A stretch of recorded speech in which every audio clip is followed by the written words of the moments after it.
பரிசேயர் சதுசேயர் மறைநூல் அறிஞர்கள் இவர்களுடைய வெளிவேடம் உள்ளொன்று வைத்து புறமொன்று பேசி நாடகம் ஆடுவதை இயேசு சுட்டிக்காட்டி மனம் மாற அழைப்பு விடுக்கிறார். அவர்கள் தவறான வழிகாட்டிகள் என்கிறார். மக்களுக்கும் இந்த அறிவுரை பொருந்தும். முதல் வாசகத்திலே புனித பவுல் தெசலோனிக்கேற்கு எழுதுகின்ற பொழுது அவர்களுடைய வாழ்வு எப்படி முன்மாதிரியாக இருந்தது.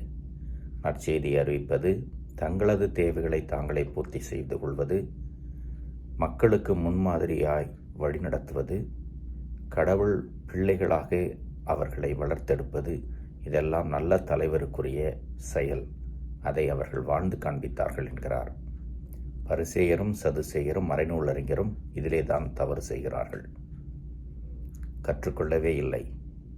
இயேசுவிடமிருந்து எச்சரிக்கை விடுத்தும் அதை ஒரு பொருட்டாக எண்ணாமல் இயேசுவையே கொல்ல வழி தேடி கடைசியாக இயேசுவுக்கு தண்டனையின் தீர்ப்பையும் சாவையும் வாங்கி தருகிறார்கள்.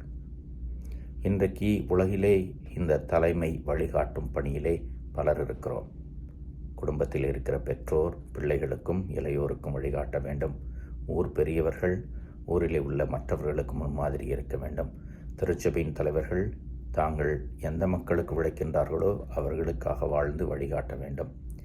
நாட்டினுடைய தலைவர்கள் இதையெல்லாம் ஒரு பொருட்டாக எண்ணுவதே இல்லை. தங்கள் பணம், பொருள், பதவி இதிலே தான் குறியாக இருக்கிறார்கள். எனவே இயேசுவின் வார்த்தைகளை கேட்டு திருந்திக் கொள்வோம், நல்வழியில் நடப்போம். இறைவன் என்றும் வாழ்த்து பெறுவாராக.